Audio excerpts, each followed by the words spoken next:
Sniper කියන LTT බටෙක් මට වෙඩි තිබ්බා. වාසනාවට හෝ දේව බැල්මට වෙන්න පුළුවන්. මම හැරුණා ගමන්ම මම පිටිපස්සේ හිටියේ මගේ රේඩියෝ එක ඔපරේට් කරන්න වූ සාජන්. එයාගේ පපුවට මැදින් මැදුණා. එයා තව හුස්මක්වත් හෙලන්න ඉස්සෙල්ලා බිම වැටුණා මැරිලා. ඒ වෙඩිච්ච පාර එයාගේ පපුව ප්‍රසා කරගෙන ගිහිල්ලා රේඩියෝ එකේ වැදිලා ඒ උණ්ඩේ හැරුණා. හැරුණ ගමන් මන් ළඟ හිටපු මගේ වෙලිකල කියන මහත්මයාට පපුවට වැදුණා. පපුවට වැදිලා එක පැත්තකින් ඇතුල් වෙලා අනිත් පැත්තෙන් පිට වුණා. මං හිතුවා එයාත් ඉවරයි තමයි කියලා. එහෙනම් ඔබතුමත් එක්ක කතා කරනකොට දැන් LTT සංවිධානයේ පැත්ත ගැන අපි අදහසක් විදියට පළ කරොත් එහෙම කමාන්ඩෝස්ලා කියන කට්ටියට බයයි කියලා අපි අහලා තියෙනවා. ඇත්තද?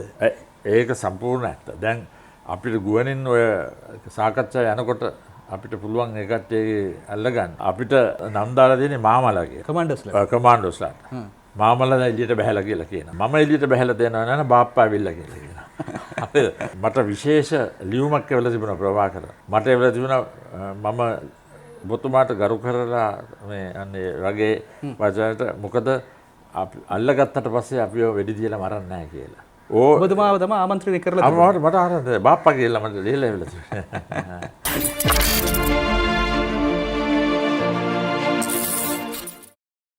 විරුවන් සොයාගෙන යන ගමනක්.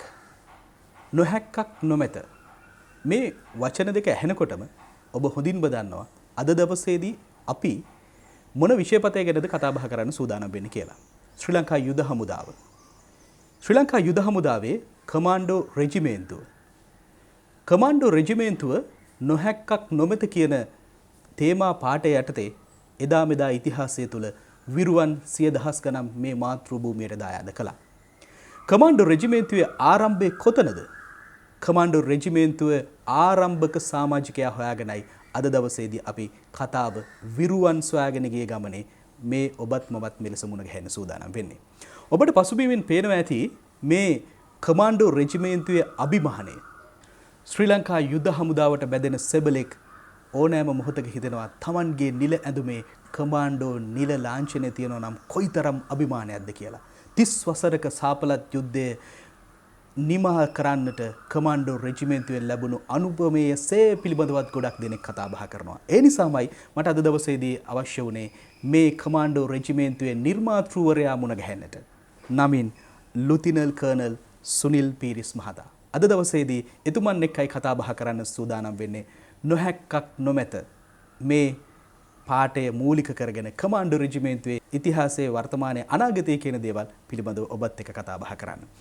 ලුතිනල් කර්නල් සුනිල් පීරිස් මැතිතුමනි ආයුබෝවන් ඔබතුමාට. ආයුබෝවන් අලි.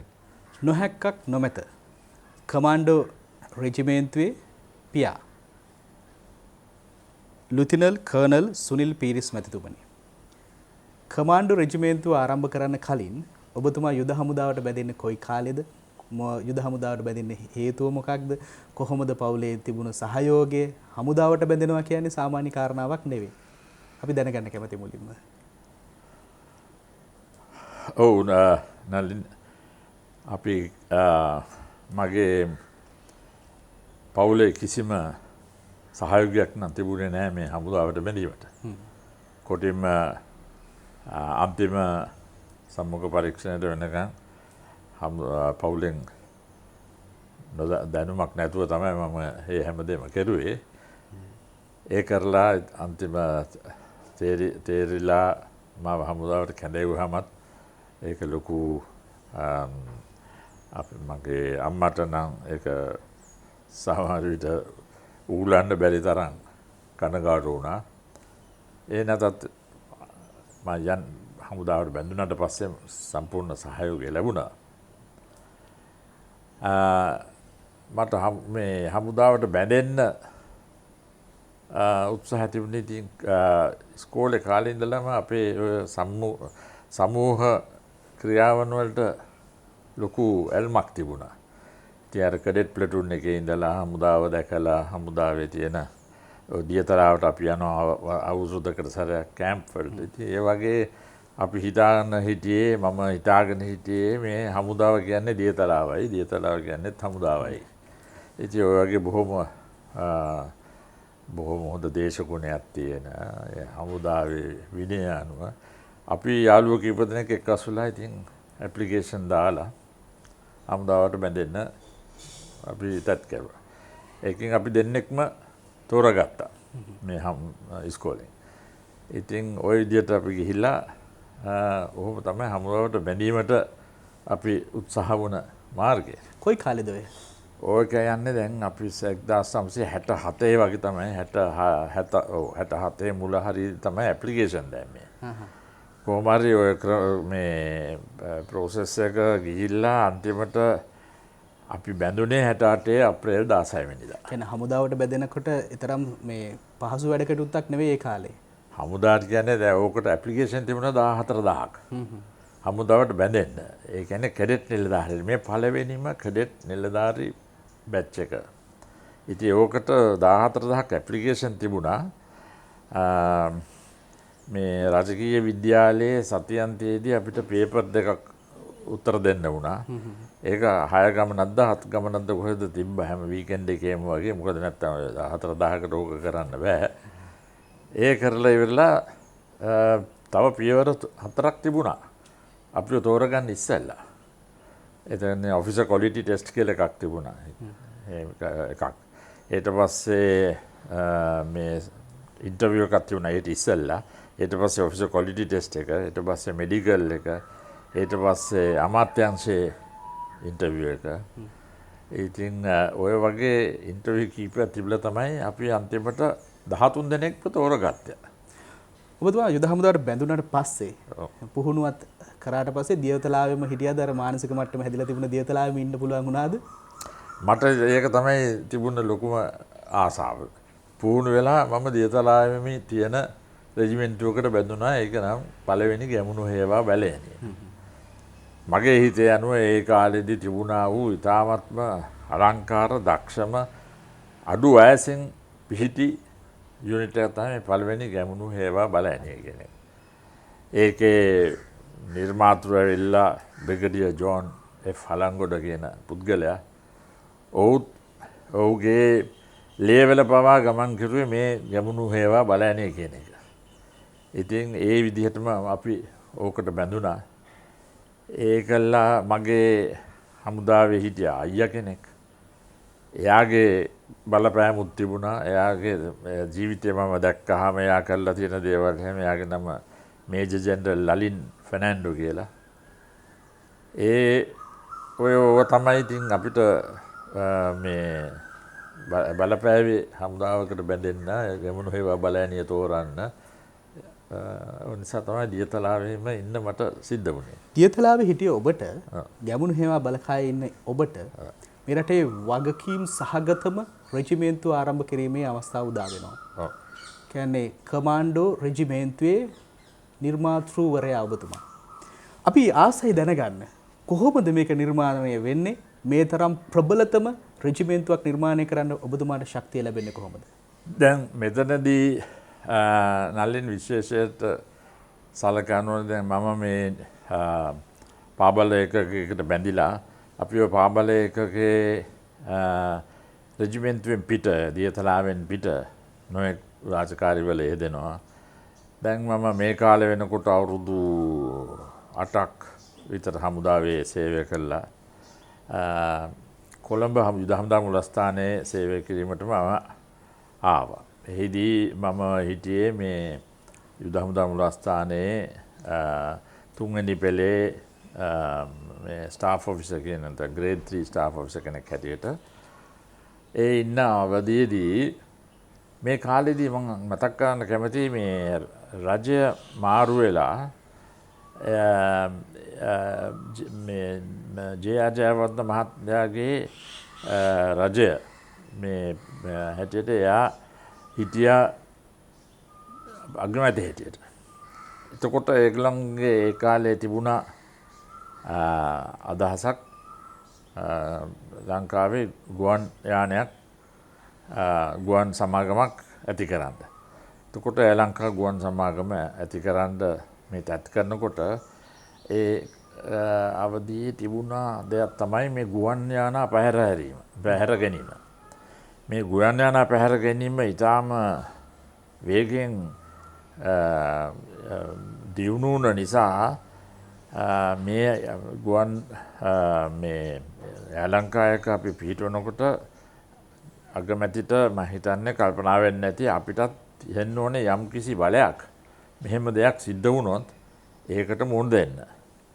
ඒ විතරක් නෙවෙයි අපිට යම් කිසි බලයක් තියෙනවා නම් එතකොට කෙරීමත් ටිකක් අඩු වෙනවා කියන එක.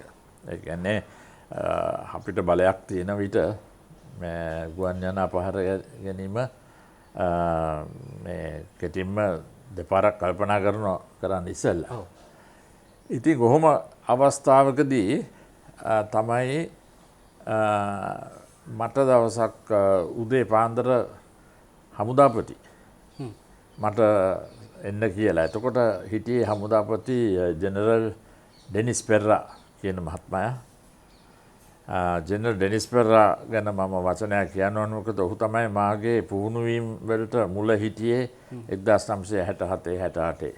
ඔහු මාව හොඳින්ම අඳුරනවා පුහුණුවේ මේ හමුදාවේ හිටපු කැඩට් නිලධාරි කෙනෙක් හැටියට.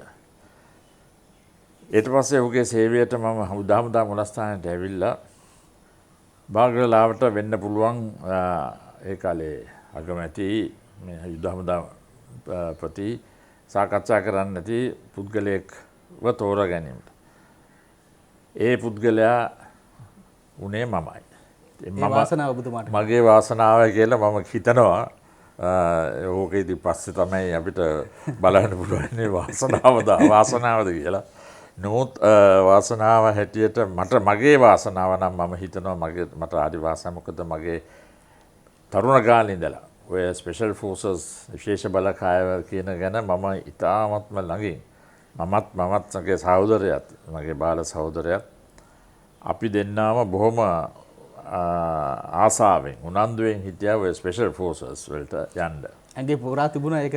ඇඟේත් අපේ ඇඟේ හැටියටයි ශක්තියයි තියෙන අපේ අදහස් අනුවයි අපි දෙන්නා මේක කොම්පිටිෂන් එකක් වගේ කැමතිව තිබුණා මේ ස්පෙෂල් ෆෝසස් එකක් පිහිටවන්න.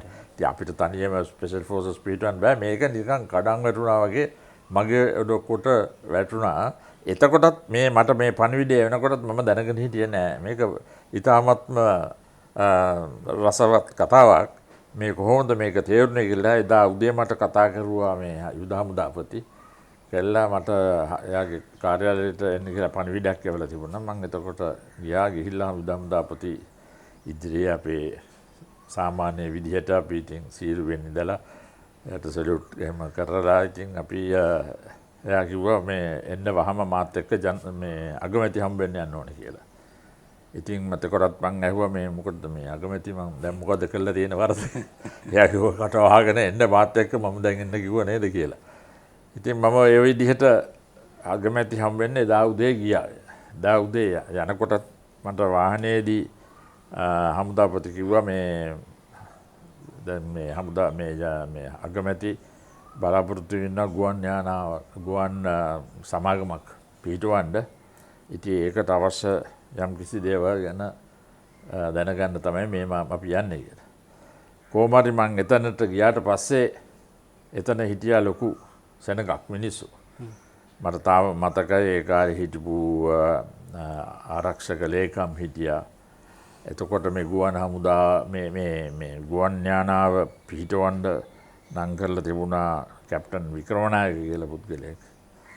එතකොට WT ජයසිංහ කියලා මහත්මයෙක් හිටියා. GVP සමරසිංහ කියලා මහත්මයෙක් හිටියා. මට මතක හැටියට ඔය කට්ටිය තමයි එදා ඔය හිටියේ. කළා මට ඉතින්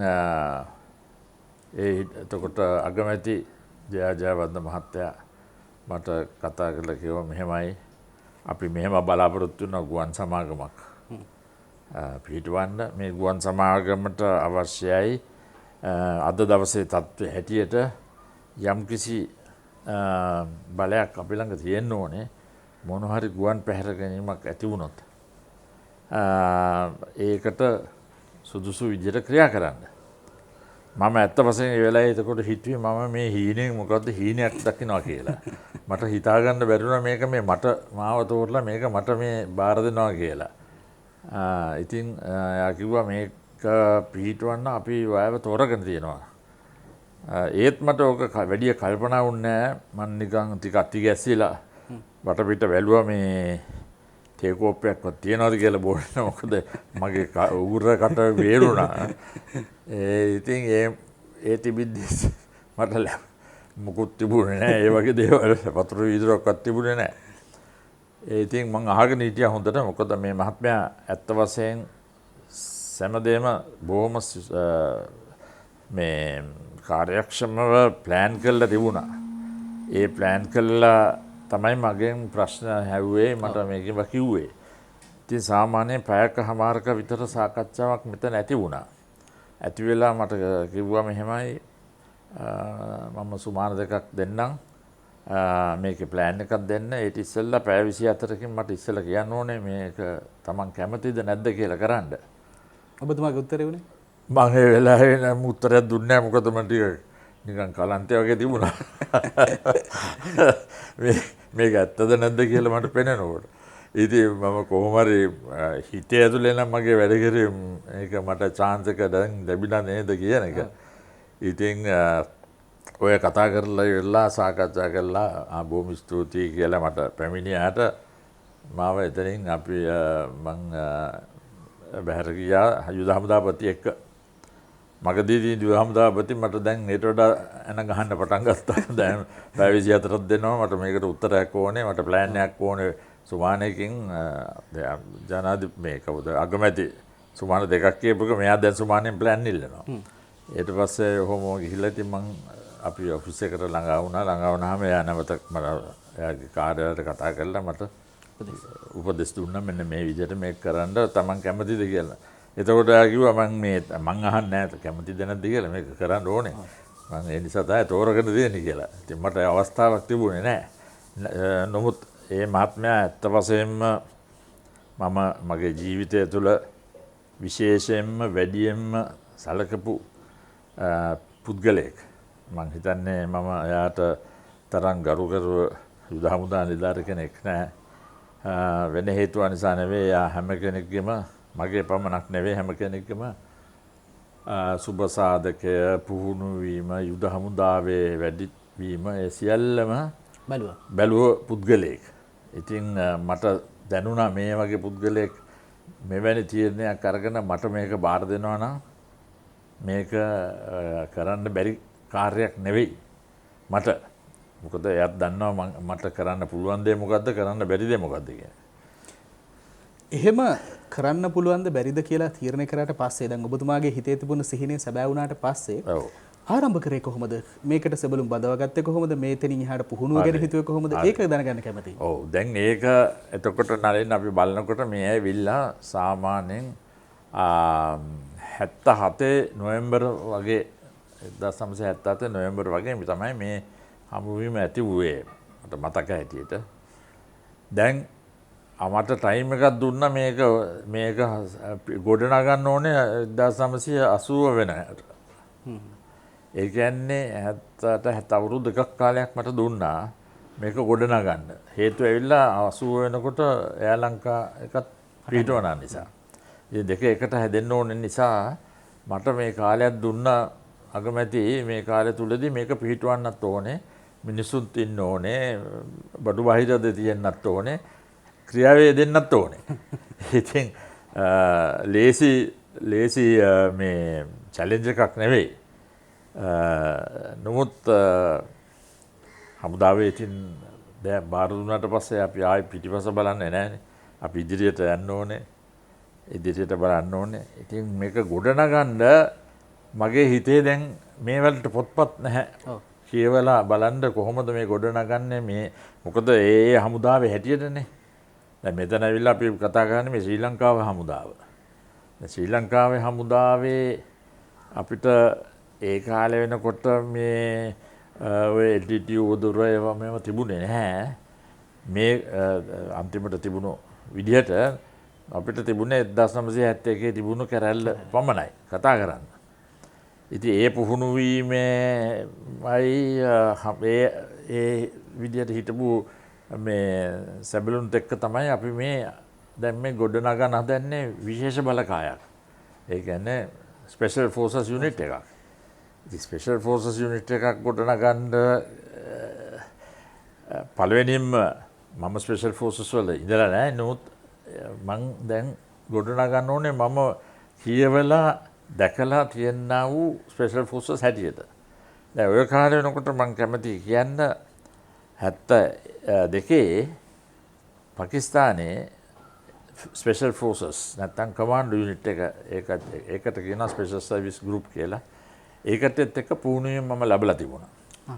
ඉතින් ඒ නිසා මට යම් කිසි අවබෝධයක් තිබුණා මේ මොකද්ද මේ ස්පෙෂල් ෆෝසස් කියන්නේ දැකලා තිබුණා. ඒ පුද්ගලයන්ව හම්බෙලා තිබුණා. ඒකටත් එක්ක සාකච්ඡා පුහුණුවීම මේවම කරලා තිබුණා. ඒ පළවෙනියම. ඊට අමතරව මට අවස්ථාව ලැබිලා තිබුණා මේ කතා කරන්න මේ ලංකාවට ආවා ඉංගලන්තයේ හිටපු SAS කියන විශේෂම බලකායක්. මේ විශේෂ බලකාය කියන්නේ SAS එක කියන්නේ ඒ කාලේ අදත් බොහොම ඉහළින් සලකන ගෲප් එකක්. ඒ කට්ටිය ඇවිල්ලා තමයි අර අපි අහලා ඇති මේ කාන්තාර යුද්ධයේදීත් බොහොම මේ මිඩල් ඊස්ට් එකේ කාන්තාර යුද්ධයේදී බොහොම ශීඝ්‍රව වැඩ කරපු කට්ටියක්. එතකොට අර මේ ඉංගලන්තයේදී ඉරාන් එම්බසි එක පැහැරගත්ත වෙලාවේදී ගිහිල්ලා ඒ කට්ටිය තමයි බේරගත්තේ ඒ ප්‍රාණාපකරුවන්ව. ඉතින් ඒ වගේ බොහොම දක්ෂ පුද්ගලයන් කොටසක් ඩේවිඩ් ස්ටර්ලින් කියන පුද්ගලයා විසින් පිහිටවපු එයා තමයි ඒ නිර්මාතෘ නැත්තම් ඒ රෙජිමෙන්තුවේ පියා. ඉතින් ඔහු ගැන මම හුඟක් කියවලා මේ එහෙම තිබුණා.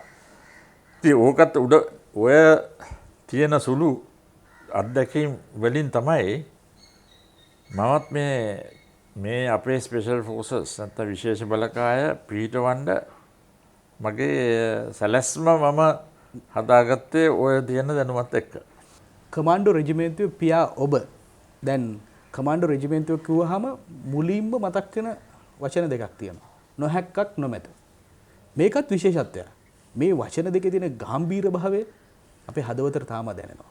කමාන්ඩෝ රෙජිමේන්තුව කමාන්ඩෝ සෙබලේ කියන කාරණාව සුවිශේෂී කාරණාවක් වෙන්නේ එතෙන්දී.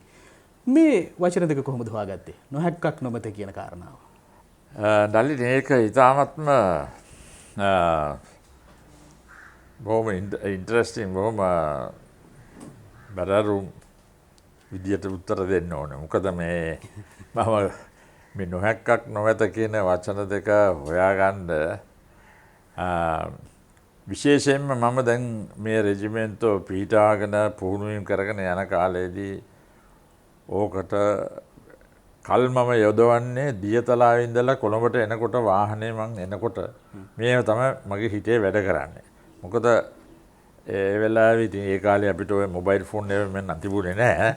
නමුත් ඒ වුණාට හොඳම කාලේ ඒක තමයි කාගේවත් කටහඬක්වත් නැහැ ඇහෙන්නේ නැතුව ඕක ගැනම කල්පනා කරනවා.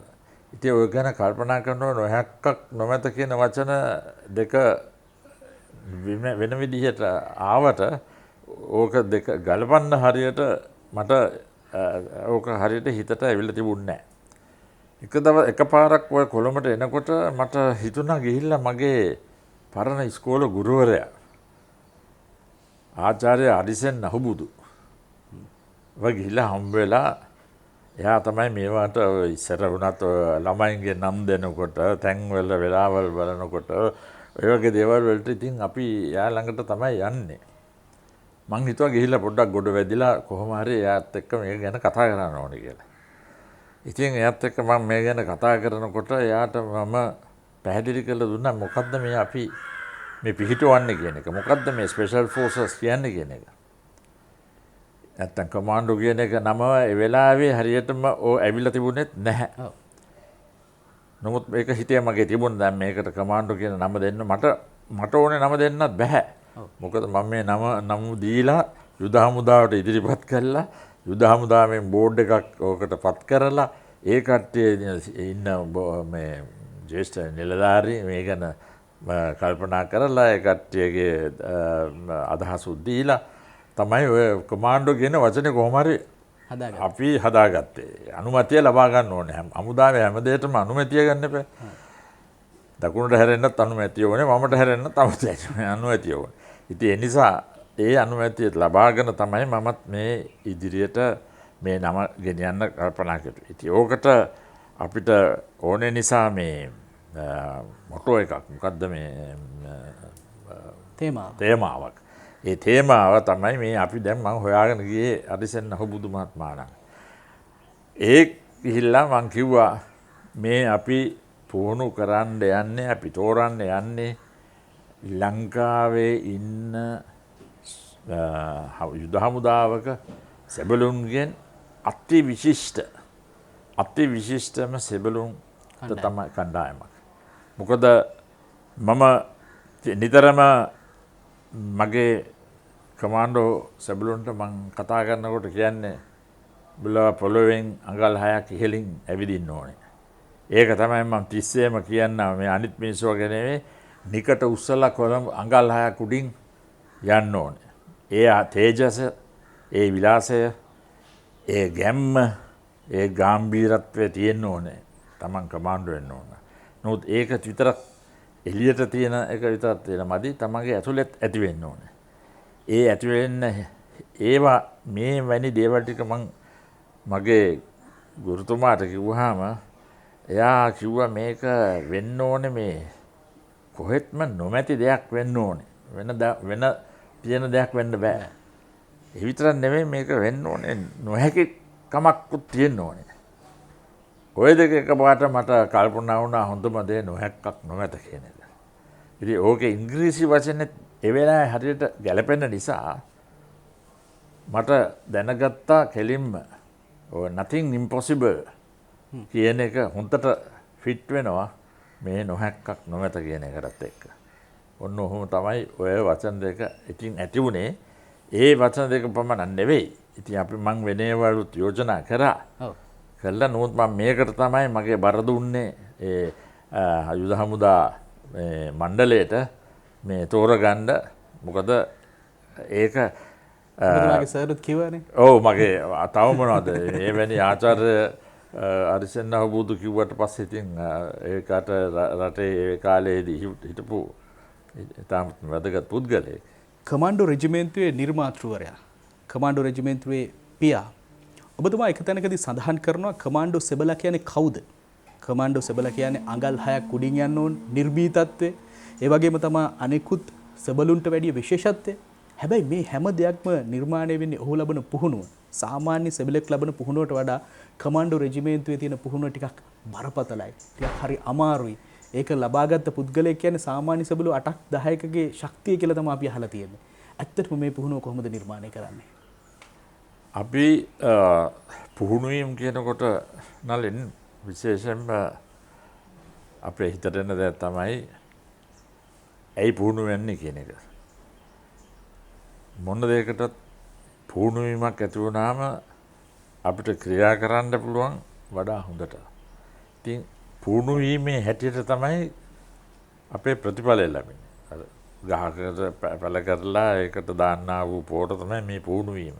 ඒක තමයි මල් ලැබිලා ගෙඩි ඇවිල්ලා ඒකේ පළදාව තියෙන්නේ. ඒ වගේ නිසා තමයි මේ පුහුණු වීම අතිවිශිෂ්ට වීමට හේතුව ඔන්න ඕකයි. මේ පුහුණු වීම අතිවිශිෂ්ට කියන්නේ අපි සාමාන්‍ය ශරීරයට පමණක් මේ වද දීලා ඒක පුහුණු වීමක් නෙවෙයි. ඒ පුහුණු වීම විතරක් නෙවෙයි. මානසික පුහුණු වීම. ඒක තමයි විශාම වැදගත්. මේක යනවා 50-50. මානසිකව තමන් පුහුණු වීම ඕනේ. දක්ෂ පුහුණු වීමක් තියෙන්න ඕනේ. ශනිකව කල්පනා කරන්න, ශනිකව ක්‍රියා කරන්න, ශනිකව තීරණ ගන්න, නායකත්වය දෙන්න. ඕවා තමයි වැදගත් වෙන්නේ හැම කමාන්ඩෝ සෙබළුකම. මේ අපි නායකත්වය කියලා නිලධාරීන්ට පමණක්වත් උසස් සෙසුන් නිලයන්ට පමණක් ජ්‍යෙෂ්ඨ සෙසුන් නිලයන්ට පමණක් කියලා සීමා කරන්නේ නැහැ. පුහුණුවීම් කරනකොට නමක් නැහැ, මුහුණක් නැහැ, කවුද කියලා තමන් දන්නේ නැහැ, නිලයක් නැහැ. හැමෝම එක තරාතිරමේ තියලා තමයි අඹරන්නේ. මේ ඇඹරීම කියන්නේ තමන් අපි දන්න ශාස්ත්‍ර ඔක්කොම එකට දාලා පුද්ගලයෙක්ව ආයි හදනවා. අපි කඩලා හදන්නේ නැහැ. තියෙන පුද්ගලයාව ඉදිරියට ගෙනියනවා. කඩලා හදනවා කියන එකට මම පොඩ්ඩක්වත් එකඟ වෙන්නේ නැහැ. මොකද යම්කිසි අපි හැම කෙනෙකුටම යම්කිසි ලබා උපන් හැකියාවන් තියෙනවා. ඒ ලබා උපන් හැකියාවන් තවදුරටත් දියුණු කිරීම තමයි අපි කරන්නේ. අපි තවත් විශේෂයෙන් මේ පුහුණුවේ සම්බන්ධයෙන් කරපු දෙයක් තමයි පැරෂූට් පැනීම. ඒ කාලෙදී මේ කමාන්ඩෝ බලගණයටම අයිති වෙච්ච ක්‍රියාවක් පුහුණුවීමක්. ඒක ඉන්දියාවේ තමයි අපි ඉස්සෙල්ලාම කෙරුවේ. කමාන්ඩෝ සෙබළුන් 25 දෙනෙක් පමණ ගිහිල්ලා නිලධාරීන් 3 දෙනෙක් එක්ක අපි පැරෂූට් පුහුණුවීම කෙරුවා ඒ අග්‍රා නුවරදී. මේ පැරෂූට් පුහුණුවීම දිගටම කරගෙන ගිහිල්ලා අපි විශේෂ අංගයක් තමයි මේ පැරෂූට් සංදර්ශනයක් ඇති වුණා කෙරුවා රත්මලානේදී. ඒ තමයි පළවෙනි වතාව ලංකාවේ හමුදාවකින් පැරෂූට් පැනීමක් කරුවේ. මේ කෙරුවෙත් කමාන්ඩෝ රෙජිමෙන්ටුවෙන්. මේක විශේෂ පුහුණුවීමක් හැටියට කමාන්ඩෝ එකේ පමණක් සීමා වෙලා තිබුණා. නමුත් අද දවසේ බලනකොට මම හිතන හැටියට බොහෝ දෙනෙක් වෙන වෙන රෙජිමෙන්ට්වලත් වෙන වෙන සේවවලත් පැරෂූටින් පැනීම කරනවා. නමුත් කමාන්ඩෝ රෙජිමෙන්ටුවේට අයිති පැරෂූට් පුහුණුවීම් පාඨමාලාව කුඩාවදී යනවා. ඒක විශේෂ කමාන්ඩෝ එකේ විශේෂ අංගයක් හැටියට අපි සැලකනවා. මේ පැරෂූට් පැනීම අපි බැලුවොත් ලංකාවේදී ලොකු යුද්ධයක් කවදාවත් හටගන්නේ නැහැ පැරෂූට් පැනලා යුද්ධයක් කරන්න. නමුත් මේක ඇවිල්ලා පුද්ගලික දිරිගැන්වීමක් හැටියට පුද්ගලිකම ආඩම්බරයක් හැටියට මේ මෙරූන් බෙරේක ඇදින්නේ මේ පැරෂූට් පනින කට්ටිය පමණයි ලෝකෙ වටේදී. අද නම් පැරෂූට් පැනිනවා බොහෝ දෙනෙක්. නමුත් මේ මෙරූන් බෙරේක අඳින්නේ කමාන්ඩෝලා පමණයි. ඔබතුමත් එක්ක කතා කරනකොට තේරුණ දෙයක් තමයි යුද හමුදාවක විනය කියන කාරණාව. හැබැයි කමාන්ඩෝ රෙජිමෙන්තුවේ ඉන්න සෙබළෙක් ඊටත් වඩා විනයගරුක පුද්ගලයෙක්. කොහොමද මේ විනය හදන්නේ? මේ විනය උඩ තමයි යම් මුළු කමාන්ඩෝ රෙජිමෙන්තුව මේ පීඨා තිබුණේ. ඒක තමයි විශේෂ අඩිතාලම. විනය කියන්නේ මේ වමට හැරෙන්න කිව්වම වමට හැරීමයි දකුණට හැරෙන්න කිව්වම දකුණට හැරීමයි නෙවෙයි විනය කියන්නේ. මේ විනය කියන එක මම ඉස්සෙල්ලා පුහුණුවීමත් එක්කම සම්බන්ධ කෙරුවා වගේම මානසික විනයක් තියෙන්නත් ඕනේ, ශාරීරික විනයකුත් තියෙන්න ඕනේ. ශාරීරික විනය කියන්නේ ශරීරයට දුක් දෙන්න පුළුවන් වෙන්න ඕනේ තමාගේ පරමාර්ථය ඉෂ්ට වෙනතුරු. ඒක තමයි විනය කියන්නේ. තමාට පුළුවන් නම් යම් කිසි දෙයක් කොච්චර මහන්සි වුණත් කරන්න ඒක ඒ විනය උඩ තමයි කරන්නේ. ශරීරය මහන්සි වුණාම මානසික පැත්ත වහලා දානවා නම් එතකොට විනය නැති වෙනවා. ඒ නිසා මානසික විනයයි ශාරීරික විනයයි දෙක එකට යන්න ඕනේ. මේ දෙක තමයි අපි විශේෂයෙන්ම ගොඩනගන්නේ පුහුණුවීම් වලදී. ඊට අමතරව මම උදාහරණයක් වශයෙන් අපි මේ විනය කියන එක කමාන්ඩෝ පුහුණුවීම් කාලෙදිත් කමාන්ඩෝ සෙබළෙක් වුණාට පසුවත් යම් කිසි විනය කඩකිරීමක් වුණා නම් ආයි ඒ ගැන විමසීමක් නැහැ, ඉන්ක්වයරි එකක් නැහැ. පැය 24න් යාව කමාන්ඩෝ එකකින් අස් කළා දානවා. අපේ ශාරීරික පුහුණුවීම් වගේම මානසික පුහුණුවීමුත් අත්‍යවශ්‍ය බව අපිට පෙන්ලා ගිහිල්ලා තිබුණා. මේ අත්‍යවශ්‍ය වෙන්නේ තමන්ට මොලේ කල්පනා කරලා අපි ලිහිල් වශයෙන් කියනවා නම් මොලේ කල්පනා කරලා වැඩක් කිරීම. ඒ විතරක් නෙවෙයි. ශනිකව තීරණ ගැනීම. අපි යම්කිසි උවදුරකට මුණ දෙන්න වුණාම පිටිපස්සට බල මේ උපදෙස් ලබා ගන්න වෙලාවක් නැහැ. ඒ නිසා ඉදිරියේ ඉන්න පුද්ගලයා ශනිකව තීරණය ගන්න ඕනේ මොන පැත්තටද අපි අපේ ප්‍රහාරය එල්ල වෙන්න ඕනේ. එවැනි දේවල් වලට මානසිකව දිරිගැන්වීමකින් පුහුණුවීමකින් තමයි ඒ විදිහට කමාන්ඩෝ සෙබල හැට ගැහෙන්නේ. දැන් ඔය ඔක්කොම එකට දාලා ලංකාවේ පුහුණුවීම කෙරුවා අපි සුමාන මං හිතන හැටියට සුමාන ඒ කාලෙදී හැටියට අපි සුමාන 8ක් එකපාරකට කෙරුවා සුමාන 16ක් තව පාරකට කෙරුවා. ඒ කියන්නේ අපි බේසික් කෝස් කියලා එකක් කරනවා, ඇඩ්වාන්ස් කෝස් කියලා තව එකක් කරනවා. මේ එක්කම කෙරුණාට පස්සේ අපිට ආවා SAS කියනා වූ ඉංගලන්තේ කියනා වූ ඒ මං ඉස්සෙල්ලා කිව්වා වගේම ඒ SAS කණ්ඩායමෙන් නිලධාරි දෙන්නෙකුයි සෙසුනෙන් 6 දෙනෙකුයි මෙහි අපේ පුහුණුවීම් කරන්න. මේ පුහුණුවීම් තමයි අපි අර ඉංග්‍රීසියෙන් කියන්නේ icing on the cake කියන්නේ. මේක තමයි ඇත්ත වශයෙන්ම වටිනාම කොටස මේ පුහුණුවීමේ. එයින් තමයි අපිට ලැබුණේ මේ ගුවන් ප්‍රහාර වලට. ගුවන් ප්‍රහාර මැඩලීමේ හැකියාව අපිට ලබා දුන්නේ ඒ පුහුණුවීම. එතකොට 1980 ජූලි මාස වෙනකොට මේ පුහුණුවීම අවසන් වුණා. ඒ අවසන් වුණාම අපිට අපෙන් බලාපොරොත්තු වුණා වූ අර 1980 දී මට දුන්නා චැලෙන්ජ් එක තමයි ඒ කාලේ හිටපු අගමැති මේ කට්ටියව සූදානම්ව තියෙන්න ඕනේ කියන 1980 අර යාලංකා එක හදනකොට ඒ දෙකම එකවර වුණා. නොහැක්කක් නොමැත. ඔබතුමාට ලබා දුන්න අභියෝගය 1980 දී ලංකාව තුල කමාන්ඩෝ රෙජිමේන්තුව නිර්මාණය කරන ඔබතුමා. අගමැතිතුමා දුන්න ඔබතුමාට අභියෝගයක්, හමුදාපතිතුමා දුන්න ඔබතුමාට අභියෝගයක්. ඔබතුමා නිර්මාතෘවරයා විදිහට කමාන්ඩෝ රෙජිමේන්තුව 1980 වෙනකොට සම්පූර්ණයෙන්ම ලංකාව තුල ස්ථාපනය කරලා හමාරයි. හැබැයි ඔබතුමාලාට පුහුණු වීම නැත්නම් ඔබතුමාලා සූදානම් වුණේ ගුවන් ප්‍රහාර වළක්වාලීම. දැන් මෙතෙන් සිට අපි කතාව ආරම්භ කරොත් එහෙම කමාන්ඩෝ රෙජිමේන්තුව ඉදිරියට ගියේ කොහොමද? කොහොමද මෙහෙයුම් සඳහා සහභාගී වුණේ? 71 කැරැල්ලත් අපිට මතක් වෙනවා. ඊට පස්සේ ප්‍රභාකරන් ඇතුළු කණ්ඩායම සන්නද්ධ වීම මතක් වෙනවා. කොහොමද කමාන්ඩෝ රෙජිමේන්තුව මේ සක්‍රීය දායකත්වය මේ යුද භූමියට ලබා දුන්නේ? ඒ ඉතාමත්ම වැදගත් ප්‍රශ්නයක්. එසේ කියන්නේ මේ ප්‍රශ්නේ උඩ බොහෝ විට මට තිබුණා යම්කිසි අභියෝග. මොකද අපි යම් කිසි දෙයකට පුහුණු කරලා දැන් වෙන දෙයකට අපි ඔය යොදවනවා කියන එක. නමුත් අපි වගේ කුඩා හමුදාවකත් මේ රටේ ඒවකට ඇතිවෙච්ච ප්‍රශ්න උඩත් මේ LTT උවදුර සම්බන්ධව ඒ වගේමයි 83 තිබුණා වූ ප්‍රශ්න මත යුද හමුදාවට අත්තා යුද හමුදාපතිට වෙන මාර්ගයක් තිබුණේ නැහැ මේ කමාන්ඩෝ සැබළුම්ව යොදවන්න.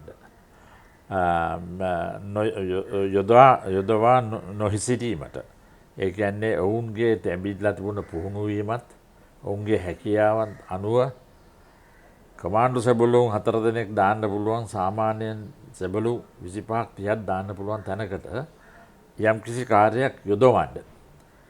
සංඛ්‍යා අනුවෙන් මේක මේ සමාන කරන්න බැරි වුණාට ඒකට ඒ කාලේ හිටපු කමාන්ඩෝස්ලා දැන් වගේම මේ කමාන්ඩෝ සැබලෙකුට හැකියාවන් තියෙනවා කීප විතරම. මොකද උන් ළඟ තියෙන ආයුධත් දැනුමත්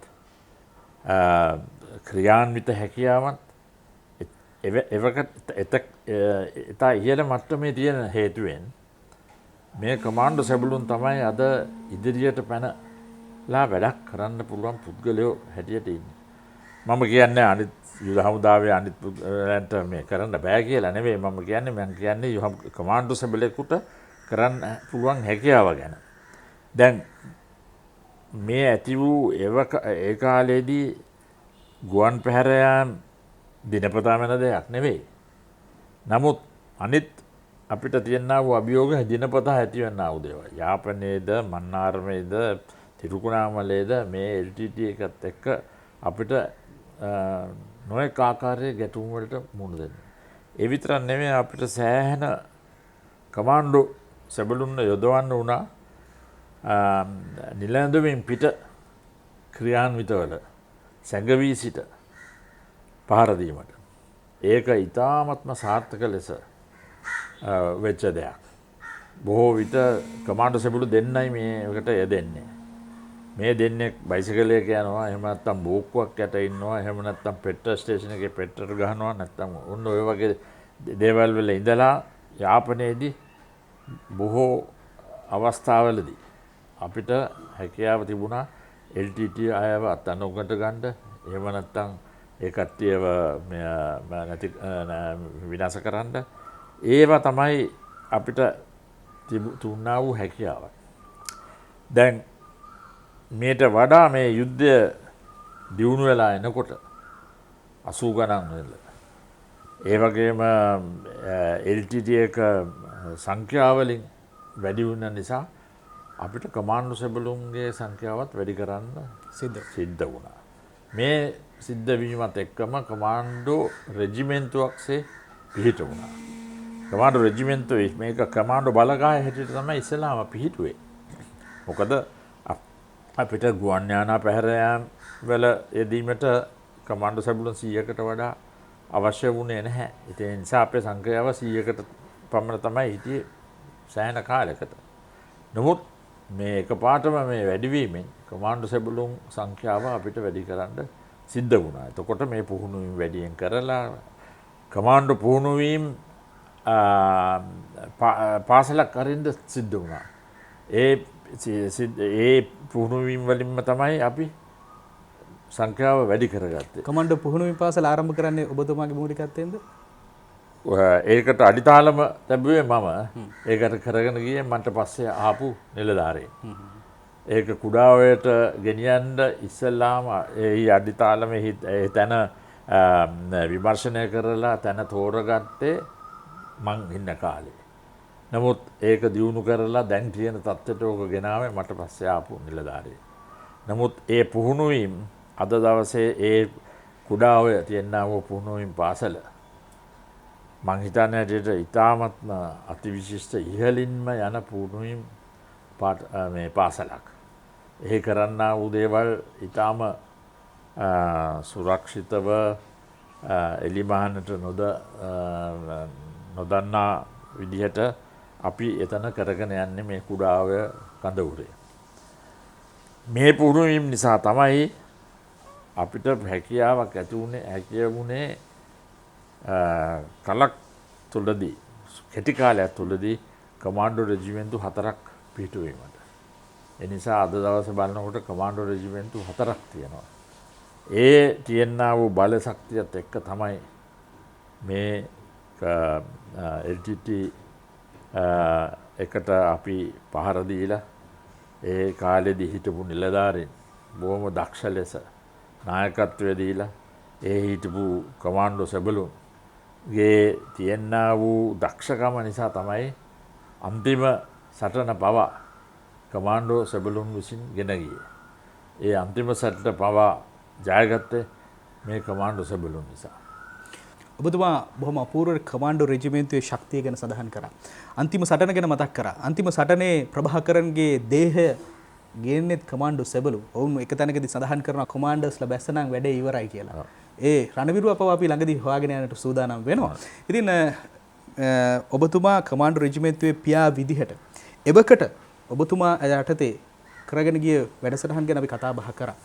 කමාන්ඩෝ රෙජිමෙන්තුවට තිබුණු අභියෝග නැත්නම් LTT සංවිධානය සංවිධාන ශක්තිය අඩු කරන්න ඔබතුමාලා තුළු පිරිස ක්‍රියාත්මක වුණ ආකාරය පිළිබඳ අපි දැනගන්න කැමතියි. ඔබතුමාට මේ LTT සංවිධානයේ ප්‍රභාකරන් එහෙම නැත්නම් අනිකුත් නායකයින් සම්බන්ධව තිබුණ මොන වගේ මතවාදයක්ද ඒ කාලේ තිබුණේ? මේ කාලයක් එනකොට මේ කමාන්ඩෝ සෙබළුන් යම්කිසි තත්වයකට ඇවිල්ලා හිටියා මේ උදරු වලට මුහුණ දෙන්න. දැන් අපි හැමෝම දන්නවා මේ සංග්‍රාමික ක්‍රියාවන් වල යෙදෙනකොට කමාන්ඩෝස්ලා විසින් යෙදෙන ආකාරයයි පාබල හමුදාවලුයි අනිකුත් හමුදාවේ තියෙනා වූ රෙජිමෙන්තුයි එක් වෙලා කරන්නා වූ ක්‍රියාපටිපාටය වෙනස් කියලා.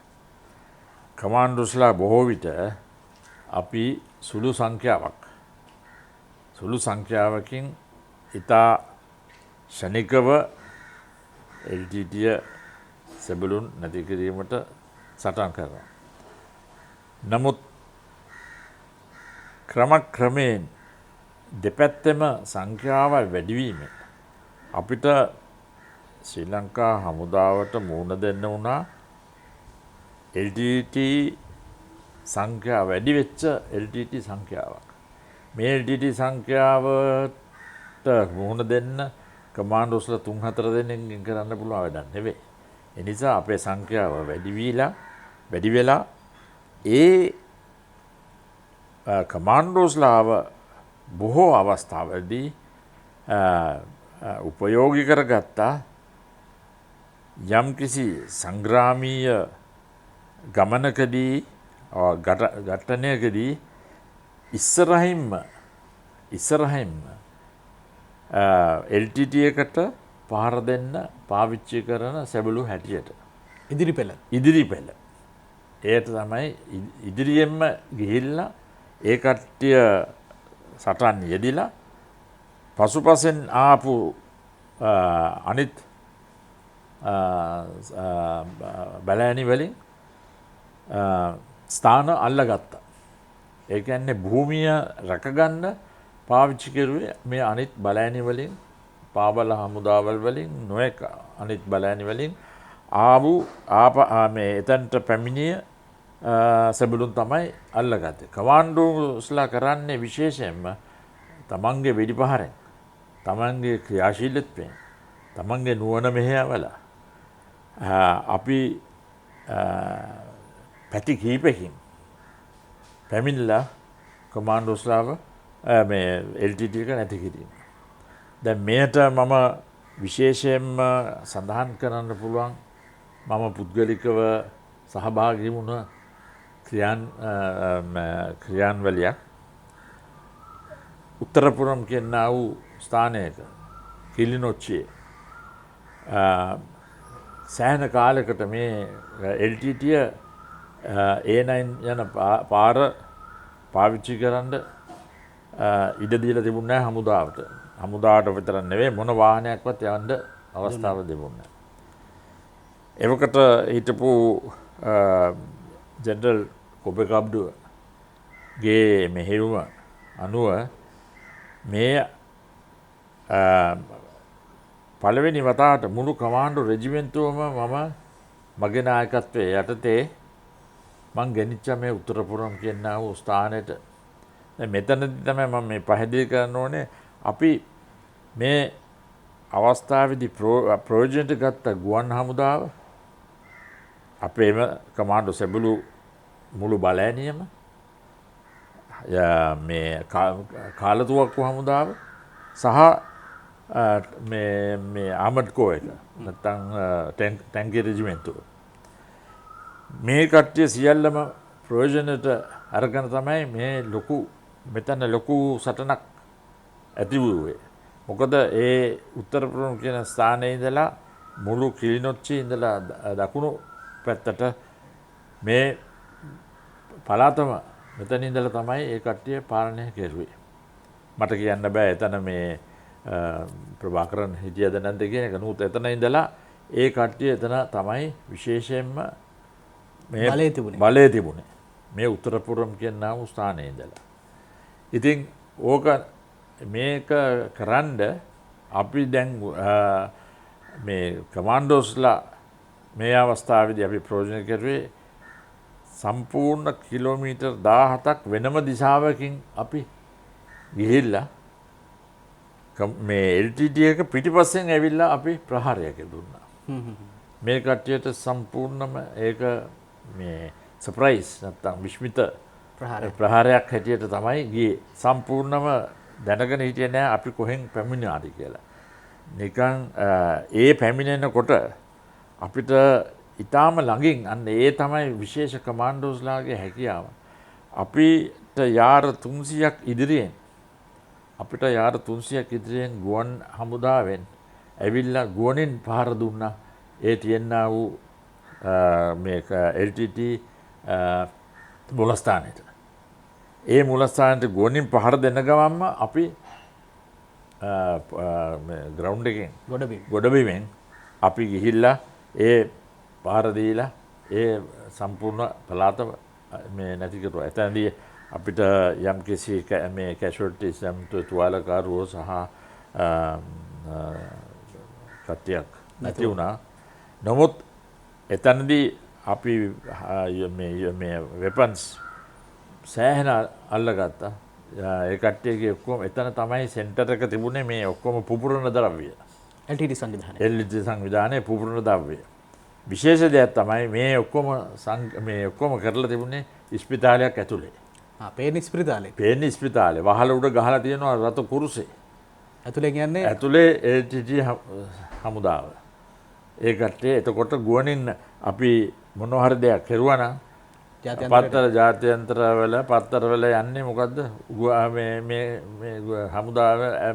හමුදාවෙන් ඉස්පිතාලයකට පහර දුන්නා කියලා. එහෙනම් ඔබතුමත් එක්ක කතා කරනකොට දැන් LTT සංවිධානයේ පැත්ත ගැන අපි අදහසක් විදියට පළ කරොත් එහෙම ඒ අය දැනගෙන හිටියද කමාන්ඩෝ රෙජිමේන්තුව ආරම්භ කරලා තියෙනවා. ඒ අයට වදයක් නැත්නම් ඒගොල්ලොන්ට තර්ජනයක්. කමාන්ඩෝස්ලා කියන කට්ටියට බයයි කියලා අපි අහලා තියෙනවා. ඇත්තද? ඒක සම්පූර්ණ ඇත්ත. දැන් අපිට ගුවනින් ඔය සාකච්ඡා යනකොට අපිට පුළුවන් ඒ කට්ටියගේ අල්ලගන්න. එතනදී අපිට නම් දාලා තියෙන්නේ මාමලා කියලා. මාමලා? ඔව්. කමාන්ඩෝස්ලා. කමාන්ඩෝස්ලාට. මාමලා එළියට බහැලා කියලා කියනවා. හරිද? මම එළියට බහැලා දෙනවා නේද බාප්පා ඇවිල්ලා කියලා කියනවා. හරිද? ඒ වගේ යම් කිසි ඒකට පාවිච්චි කරන එක જાතියේ නමුත් මට විශේෂ දැනුමක් හැටියට ලියුමක් කියලා තිබුණා ප්‍රභාකර. ඔබතුමා අවාසනාවට වගේ මේවා මම ඉතින් ඒ කාලෙදී කල්පනා කරුවේ නැහැ මේවා ඉදිරියේදී මේ බොහෝ වටිනා දේ මට එවලා තිබුණා. මම ඔබතුමාට ගරු කරලා මේ අන්නේ වගේ වචනට මොකද අල්ලගත්තට පස්සේ අපිව වෙඩි තියලා මරන්නේ නැහැ කියලා. ඒ කියන්නේ ඒක කොහොමද එවුනේ ඔබතුමාට? ඒක ලැබුණේ කවුරු හරි පුද්ගලයෙක් ගෙනල්ලා දීපු ලියුමක්. මොකද තැපැල් ඒවා නෙවෙයිනේ. ඔය ලියුම ලැබුණෙත් මට මේ කිලිනොච්චියේදී. කිලිනොච්චියේදී අපි ඉතින් අපි සාමාන්‍යයෙන් කමාන්ඩෝස්ලා හැටියට ගිහිල්ලා එක තැනක සුමාන ගණන් මාස ගණන් ඉන්නේ නැහැ. අපි ගියා වැඩේ කෙරුවා එළියට ආවා. ගියා වැඩේ කෙරුවා එළියට ආවා. නැත්නම් අපි ගණේ මුල්ලට යනවා. එහෙම නැත්නම් වෙන මූලස්ථානයකට යනවා. අපි ක්‍රියාන්විතයේ යෙදුන තැන අපි ඉන්නේ නැහැ. ඒ නිසා ඒ ඉන්න වෙලාවේ තමයි අපිට ඔය ලිපියක් ආවේ. අත්තකුරු වලින්. අත්තකුරු වලින්. මම යාගේ අත්තකුරුද නැද්ද කියලා මට දන්නේ. ඔබතුමාව තමයි ආමන්ත්‍රණය කරලා තිබුණා. මට ආරම්භ බාප්පා කියලා මට ලියලා ඉවලා. බාප්පා කියලා. ඉතින් ඕවා චරම් සලකුවේ නෑ ඒ වෙලාවේ හැටියට අවසනාවට වගේ. නමුත් ඔය වගේ දේවල් තිබුණා. ඉතින් ඔය කාලෙදී අපි තව ක්‍රියාන්විතයක් තිබුණා මට තාමම මතකයි මේ මම හිතන්නේ ලංකාවේ ඒකත් මෙහෙයුවේ මේ ඊයේ පෙරදා නැති වුණු ජෙනරල් රණතුංග මහත්මයා විසින් තනිකර හෙලිකොප්ටර් වලින්ම අපි කරපු ඔපරේෂන් එකක්. ඒක අපි කරුවේ මේ යාපනයේ දැන් මට හරියටම නවක්කුලි වල මට මතක හැටියට හෙලිකොප්ටර් 6ක් එකපාරට ගිහිල්ලා කමාන්ඩෝස්ලාව වැස්සුවා. හෙලිකොප්ටර් 6 ගියා. තව හෙලිකොප්ටර් 4කින් තව කට්ටියක් ගෙනාවා. එවිටන අපි ප්‍රහාරයක් කරුවා කමාන්ඩෝ මේ LTT එකේ රැස්වීමකට. සෑහෙන සංඛ්‍යාවක් එතන හිටපු LTT නැති කරුවා. ඒ කට්ටිය LTT නෙවෙයි. ඒ කට්ටිය LTT එකට උපකාර වූ වෙන කට්ටියක්. ශ්‍රී සභාරත්නම් කියන එයාගේ නායකත්වයේ යටතේ. මට මතක හැටියෙන් නම් සාමාන්‍ය අපිට එදා 28ක් විතර අවි ආයුධ වලින් අපිට ලැබුණා. මට මතකක් හැටියට. ඔය මේ ඉස්කෝලේක තමයි ඔය ගොඩ බැස්සේ ඉස්කෝලේ නැති කාලෙක. ඒ ප්‍රහාරය පළවෙනිම මම දන්නේ ඉන්පස්සේ මේ හෙලිකොප්ටර් වලින් ගිහිල්ලා ඔය වගේ ප්‍රහාරය මෙල්ලුණාද කියලා. මොකද මේ අපි ගොඩබිම ප්‍රහාරය දෙනකන් උඩ ඉඳලා හෙලිකොප්ටර් දෙකකින් මේ වෙඩි ප්‍රහාරය එල්ල වුණා. ඒ කුණු 4කින් තමයි ආවේ මේ මේ ඇටැක් ප්‍රහාරය කෙරුවේ අනිත් ආපු හතරකි. ඉතින් ඔය වගේ විශේෂ ක්‍රියාන්විතයන් තමයි කමාන්ඩෝස්ලා බාරගන්නේ. කමාන්ඩර් රෙජිමේන්තුවේ නිර්මාතෘවරයා විදිහට ඔබතුමා සඳහන් කරනවා කමාන්ඩර්ස්ලා බාරගන්නේ විශේෂිත මෙහෙයුම් පමණයි කියලා. ඔබතුමාගේ ජීවිතයේ අත්දැකීම් වලට නැත්නම් ඔබතුමා කමාන්ඩර් රෙජිමේන්තුවේ නිර්මාතෘවරයා විදිහට සාමාන්‍ය පුද්ගලයෙක් විදිහට ජීවිතේ සංවේදී තැනක් නැද්ද මේ රෙජිමේන්තුවත් එක්ක කටයුතු කරලා ඔබේ හිතවතෙක් වෙන්න පුළුවන් යුද්ධයේදී අමිහිරි මතක සටහන් එක්ක මේ ගනුදෙනු කරද්දී හිතට වැදිච්චි සංවේදී අවස්ථාවක් තිබුණ නැද්ද?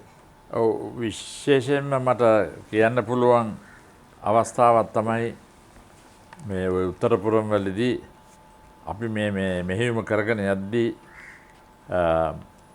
බලතල මේ පුළුවන් තරම් ප්‍රහාරය උණුසුම් මොහොතකදී ස්නයිපර් කියන LTT බටෙක් මට වෙඩි තිබ්බා.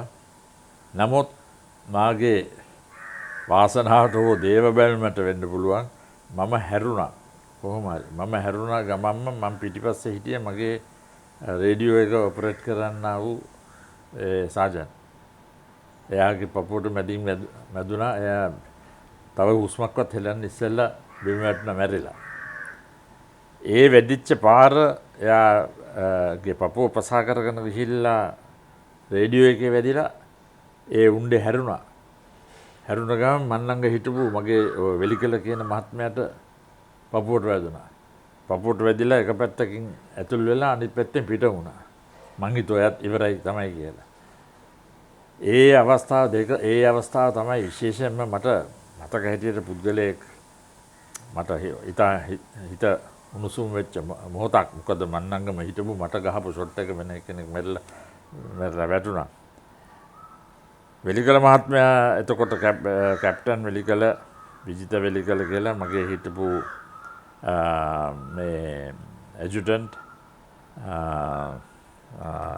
එයා බොහොම නිර්භීත දක්ෂ නිලධාරි කෙනෙක්. එයා මේ ඒ වෙලාවේ කිව්වා සර් මාව මෙතන තියලා යන්න මැරෙන්න මට මේ ප්‍රශ්නයක් නැහැ මේ ප්‍රහාරය එල්ල කරන්න. අතර කරන්න එපා. නමුත් ඒක කරන්න පුළුවන් දෙයක් නෙවෙයි. එයාවත් මම ඇදගෙන මේ වලකට බැස්සා. බැහැලා දැන් එයාගේ ලේ යනවා නතර කරන්න බෑ මොන ක්‍රමයකින්වත්. පස්සේ මගේ ඇඟට මම මේ නීඩල් එක ගහලා එයාගේ ඇඟට කනෙක්ට් කරුවා ලේ දෙන්න එයාට මේ හෙලිකොප්ටර් එක එනකම්. මොකද බොහොම සැරට එයාගේ පපුවෙන් ලේ යනවා දැන්. මොකද මේක එක පැත්තකින් ඇතුල් වෙලා අනිත් පැත්තෙන් පිට වුණා. මොන දෙයියෝ වැළුවද මන් දන්නේ නැහැ. කොහොම හරි දේව බැල්මක් නිසා තමයි ඒ ගිය උණ්ඩේ එයාගේ හાર્ට් එකටවත් එයාගේ පෙනහැල්ලටවත් වෙන කිසිම අවයවයකට ඩැමේජ් වෙලා තිබුණේ නැහැ. එහෙමම කෙලින්ම ගෙනිච්චා ජයවර්ධනපුර ගෙනල්ලා එයාගේ ජීවිතේ බේරගත්තේ ඒ ආකාරයට. හෙලිකොප්ටරයක් ඒ වෙලාවේ අපිට ලබා ගත්තා එහෙම හරි එතනට. ඔය වගේ කියන්නේ ඔබ ඉදිරියේ ඔබට ආරක්ෂාවට සපයන්න හිටිය සෙබළ පවා නැති වෙනවා. ඔබේ සහෝදර නිලධාරීන් නැති වෙනවා. මේ වගේ අමිහිරි මතක සටහන් එක තමයි යුද භූමියේදී ඔබතුමාලා කටයුතු කරේ. ඒක තමයි අපිට මට වැඩියෙන්ම දැනුණු අවස්ථාවක්. සමහරක් වෙලාවට උදේ කතා කරන සෙබළ සමහරක් වෙලාවට හවස් වෙදී නැහැ. නෑ. මේ කියන්නේ මම පිටිපස්සෙන්ම මේ කියන්නේ විනාඩියක වෙනසක්වත් තිබුණේ නෑනේ. මම මේ එයාටම කතා කරලා සෙට් එක දෙන්න කියලා හැරුණා. ඔව්. මම මෙහෙම හැරුණ නැත්තම් මේ ගහපු ෂොට් එක මගේ මේ අතේ අර කමිසෙන් ගියේ. කමිසෙ පසා කරන ගියේ. ඒක නැත්තම් මම මෙහෙම හිටියා නම් මෙතනට වදින්නේ. මෙහෙම හැරුණ නිසා මම යන්තා මම වේරුණා. ඉතින් මෙවැනි දේවල් අද බොහෝ විට කොහෙත් සටහන් වෙලත් නැහැ. අපි මේ ගැන කතා කරුවෙත් නැහැ. අපි මේ වලට මෙඩල් ලැබිලත් නැහැ.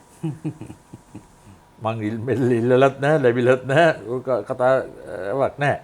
නමුත් මං එක්කෙනෙක්. නමුත් අද කීප දෙනෙක් ඉන්නවද ඒ කමාන්ඩෝස්ලා ඒගොල්ලන්ගේ නිර්භය ක්‍රියාන්විතයන් වල ඉදිච්ච පුද්ගලයන් අප්‍රමාණව ඉන්නවා.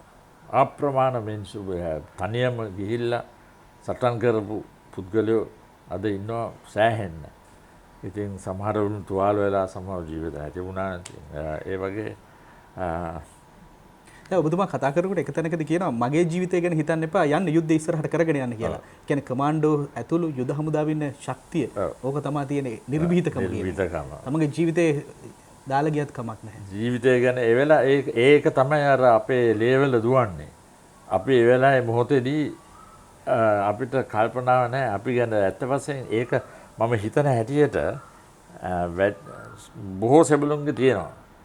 ඒ කියන්නේ යුද්ධයට මුහුණ දීලා වෙඩි උණ්ඩ එහෙම මෙහෙ යනකොට කිසි කල්පනාවක් නැහැ තමන්ගේ ගෙදර ගැනවත් බිරිඳ ගැනවත් ළමයි ගැනවත් ඇඟේ ඒතකොට දුවන ඇඩ්‍රිනලින් එක හයියෙන් ඒ දුවන වෙලාවේදී කල්පනා වෙන්නේ ඉදිරියට යන එකම පමණයි. නැත්තම් සතුරාව විනාශ කරන එක පමණයි.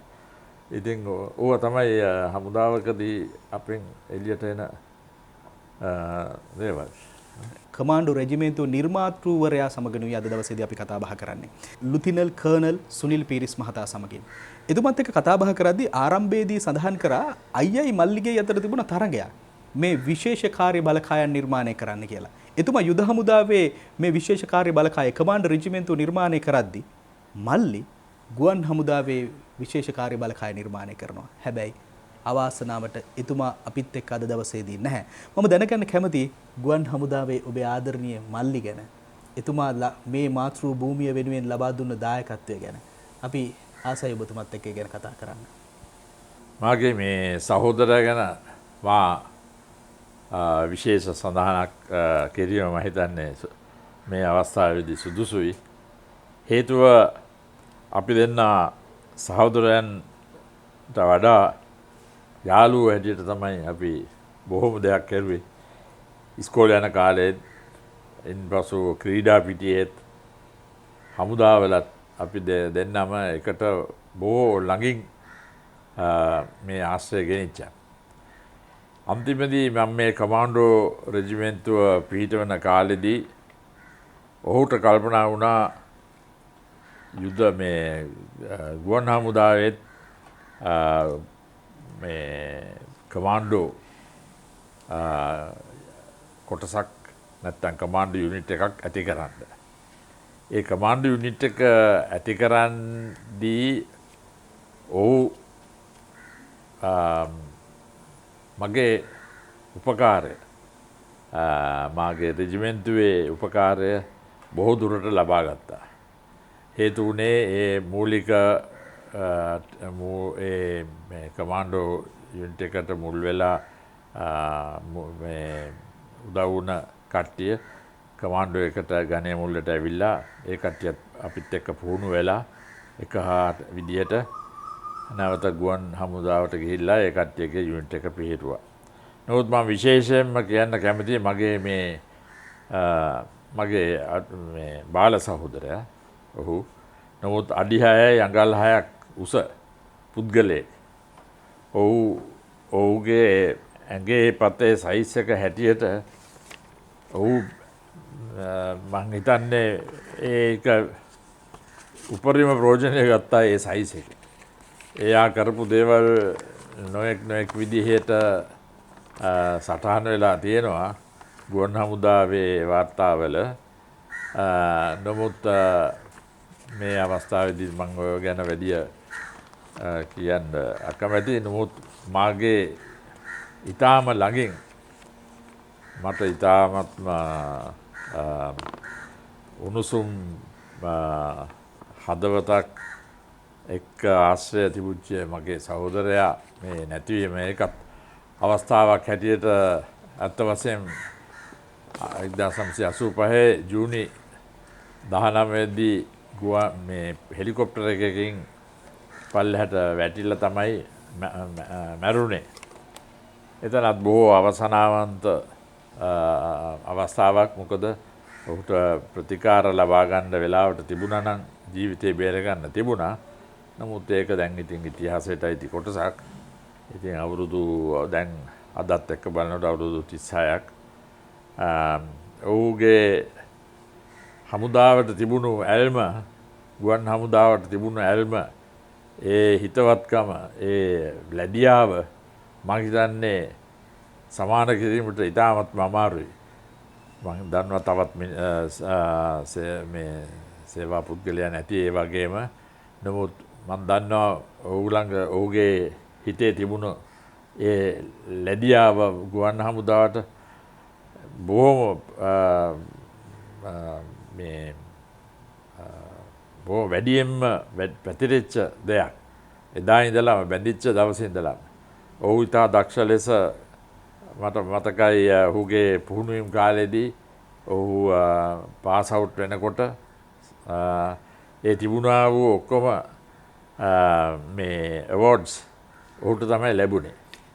ඒ ලැබිච්ච ප්‍රදාන කරපු තිලින සියල්ලම ඔහුට ලැබුණා ඒ ගුවන් කොටසේ මේ ගුවන් නියමුවන්ගේ කොටසේ තියෙනා වූ මේ අවෝඩ්ස් ඇරෙන්ඩ. මොකද ඔහු ඊටාම මේ සාර්ථකව කරන දෙයක් බොහොම හිතට අරගෙන තමයි ඔහු කරන්නේ. ඒ කියන්නේ අයියත් එක්ක යුද හමුදාවේ තියෙන ගනුදෙනුව ගුවන් හමුදාවේ තියෙන ගනුදෙනුව බෙදා හදාගත්තා. ඔව්. අපි බොහෝ විට එහෙමයි. එක අවස්ථාවකදී මට මතකයි මේ පත්තරේ ඔබ්සර්වර් පත්තරේ ලොකු ආටිකල් එකක් ගියා. මේ අපි දෙන්න මේ රට අල්ලන්න හදනවා කියලා. අයියේ මල්ලි. ඊට පස්සේ ඕකට මේ ලොකු CID ඉන්ක්වයරි එකක් පවා ගියා. ගිහිල්ලා ඉතින් ඒ ඉන්ක්වයරි එක මේ තිබ්බ පුද්ගලයා පවා ඉතින් hina වුණා මෙහෙම කිව්වහම අපි කවුද කියලා ඒ පුද්ගලයන් තාම මම හිතන්නේ පොලිසියේ ඉන්නවා මට මතකයි හැටියට ඒ කට්ටිය පවා hina වුණා මේක ගැන අහලා. මොකද මේ ඒ කට්ටිය දැනගෙන හිටියා අපි මොන වගේ පුද්ගලයන්ද කියලා. ඉතින් ඒ කාලෙදී මේ කමාන්ඩෝ මේ එයාර් ෆෝස් කමාන්ඩෝ එකයි ආමි කමාන්ඩෝ එකයි කියලා කිව්වහම සෑහෙන අපිට පිළිගැනීමක් තිබුණා. ඔබ කමාන්ඩෝ රෙජිමේන්තුවට බැඳෙන්න කලින් ශ්‍රී ලංකා යුද හමුදාවට බැඳෙනවා. ගෙදරින් ටිකක් කැමැත්තක් පළ වෙන්නේ නැහැ. හැබැයි සක්‍රීය මට්ටමින් ඔබ යුද හමුදා සබලෙක් විදිහට කමාන්ඩෝ රෙජිමේන්තුවේ නිර්මාතෘවරයා විදිහට කටයුතු කරනකොට මේක තමයි වැදගත්ම කාරණාව. ගෙදරින් ලැබෙන සහයෝගය. ඔබ ආදරණීය බිරිඳක් දරුවෙක් ඉන්නවා. හැබැයි යුද භූමියට ගිහපුවම මේ සියල්ල අමතකයි. එයාගෙන් ලැබුණු සහයෝගයත් මට හිතෙනවා ඔබතුමාගෙන් දැනගත යුතුම කාරණාව. මොකද මේ වැඩසටහන අහගෙන ඉන්න තවත් කමාන්ඩර් සබලෙක් වෙන්න පුළුවන්, සාමාන්‍ය සබලෙක් වෙන්න පුළුවන්, යුද හමුදාව සබලෙක් වෙන්න පුළුවන්, සාමාන්‍ය වැසියෙක් වෙන්න පුළුවන්. ඔබතුමාලා කරපු කැපවීමට ඒ අයගෙන් ලැබිච්ච දායකත්වයේ පිළිබඳවත් අපි බොහොම ආඩම්බරෙන් කතා බහ කළ යුතුයි. සක්‍රීය යුද හමුදා සබලෙක් එක්ක ගනුදෙනු කරපු පවුල කොහොමද ලැබිච්ච සහයෝගය? මගේ හමුදා සේවයේ අවසන් වීමට පෙර මම හිතන්නේ සුළු කාලයක් පමණයි මම හමුදාවේ සේවය කළේ අවුරුදු 21ක් පමණ. තව අවුරුදු 15ක් ලේසියෙන්ම මට සේවය කරන්න අවස්ථාව තිබුණා. නමුත් මේ අවුරුදු 21 කාලය තුලදී ඒකෙන් විශේෂයෙන්ම මේ කමාන්ඩෝ එක සේවය කරන කාලෙදීත් මට ඉතාමත්ම ධෛර්යය දුන් පුද්ගලයා තමයි මගේ නෝනා. මගේ බිරිඳ මම හිතන්නේ හැම අවස්ථාවකදීම මට ඉතාමත්ම ධෛර්යයක් දුන්නා. මේ කමාන්ඩෝ එක පිටවීමේදීත් ක්‍රියාන්විතයේදීත් නොඑක් අවස්ථාවලදීත්. ඒ විතරක් නෙවෙයි මේක කැපවීමක් හැටියට තමයි කරුවේ. ඒකට කියන්න හේතුව ඇවිල්ලා මම යුද හමුදාවේ ඉන්නතුරු මට දරුවෙක් හිටියේ නෑ. එතකොට එවකට එයා බිරිඳ පමණයි. ඉතින් එයාට නොයෙක් ආකාරයේ ප්‍රතිකාර ලැබීමට පවා මට අවස්ථාව ලැබුණේ නෑ. ඉතින් මං හිතන්නේ ඈ විසින් කරුවා වූ ලොකු කැපවීමක්. අන්තිමට මම හමුදාවෙන් අයින් වුණාට පස්සේ තමයි අපිට දරුවෙකුත් ලැබුණේ. ඒ නිසා මං හිතන්නේ හැටියට ඒක ලොකු සැක්‍රිෆයිස් එකක්, මේ ලොකු පරිත්‍යාගයක් හැටියට මං සලකනවා. එතුමියගේ නමත් අපි සඳහන් කරමු. ඔව් මම හිතන්නේ බැරි එයාගේ නම මනිෂා හැටියට සඳහන් නෑ. ගුරුවරියක්. ඒ පමණ නෙවෙයි, ඇය මගේ අවස්ස නෑන කියනත් පුළ මගේ අම්මගේ අයියාගේ පුතා දුව. ඉතින් අපි දැන් සෑහෙන ආශ්‍රයක් තිබිලා තියෙනවා. අපි විවාහ වුණේ 1976. ඉතින් කල්පනා කරලා බලන්න පුළුවන් 76 ඉඳලා අපි විවාහ වුණාට අපිට අන්තිමට දරුවෙකුත් ලැබුණේ 89. අවුරුදු 13කට පස්සේ මම 88 හමුදාවෙන් 80ට පස්සේ. ඉතින් මෙහෙම බලනකොට ඒ වගේම තමයි මගේ දෙමව්පියනුත්. මගේ දෙමව්පියනුත් සෑහෙන කැපවීමක් කරන්න ඇති කියලා මං හිතනවා. මගේ සහෝදරයොත් නැති වුණාට කවදාවත් මට කිව්වේ නෑ හමුදාවෙන් අස් වෙන්න කියලා.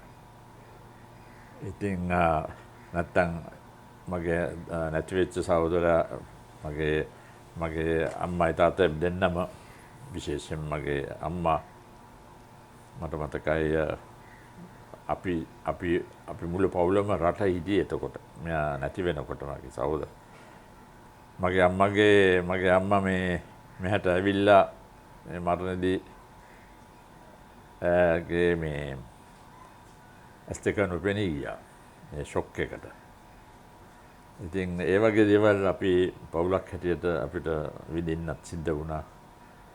මේවා ගැන ඉතින් අපි කතා කරන්නේ නෑ. මේ අද දවසේ මගේ මේ අවුරුදු දැන් කීයකට පස්සේ මේ හමුදාවෙන් අස් වුණාට පස්සේ මම මේ කතා කරන පළවෙනි අවස්ථාව මම හිතන්නේ. විශේෂයෙන්ම මොකද මේ අපි හමුදාවක සේවයක් නෙවෙයි. ඒ අපේ කැපවීමක්. රට වෙනුවෙන් මම රට වෙනුවෙන් කියලා විශේෂයෙන්ම කතා කරන්නේ මම මේ බොහෝ අවස්ථාවලදී ඔය රට ජාතිය කියන ආගම කියන දේවල් මම කතා කරන්නේ නැහැ. රට වෙනුවෙන් ඔව්. අපි මේ ජාතියයි ආගමයි බදාගෙන වැඩ කරන්න ගිහිල්ලා තමයි හුඟක් ප්‍රශ්න ඇති වෙලා තියෙන්නේ. ඉතින් මේ රට වෙනුවෙන් කියන එක තමයි මම හිතන්නේ එතනට ඔබින්නේ. ඉතින් ඒක අපි ඒ වෙලාවේ කරුවා. ඒක ඉවරයි. ඊට පස්සේ ඉතින් වෙන ජීවිතයක් අපි ගත කරුවා මම. නමුත් දැන් මම ඉතින් මේ වයසට ඇවිල්ලා බලනකොට ටිකක් මට ඒක පේන්නේ කැපවීමක්. ඒ කාලේ අපි ඉතින් ඔය ගණන් ගත්තේ නැහැ. අපි අර හමුදාවට කැමති නිසා තමයි ඒක අපි කරුවේ. මෙතුමන් එක්ක කතා බහ කරනකොට හැම වචනයකම තියෙන වීරත්වය, ගාම්භීරත්වය, මාතෘ භූමියට ණය නැති පුතෙක් කියන කාරණාව තමයි ආඩම්බරයෙන් යුතුව කතා බහ කරන්න පුළුවන්කමක් තියෙන්නේ. අද දවසේදී අපි කතාවේ අවසන් අදිරට එනකොට එතුමන් මගේ අතට දෙනවා පොතක්. අවුරුදු 21ක් හමුදා සේවයේ සක්‍රියව හිටපු එතුමා. කමාන්ඩෝ රෙජිමෙන්තුවේ නිර්මාතෘවරයා එතුමා. එතුමාගේ අත්දැකීම් පොතකට පෙරලන්න සූදානම් වෙනවා. තාමත් මේ ක්‍රියාත්මක වෙමින් පවතින මොහොතක්. මේක තමයි අතිශය වැදගත් කාරණාව. මේ පොතේ පිටු එකින් එක පෙරලද්දි මට හිතුණු දෙයක් තමයි මම ඉක්මනින් කියවන්න උත්සාහ කරේ. ඔබතුමා එක තැනකදී කියනවා ඔබතුමාගේ ලේ කමාන්ඩෝ රෙජිමෙන්තුව කියලා. ඒ තරමටම තමන්ගේ ශක්තිය බවට පත් කරගෙන ඉන්නවා.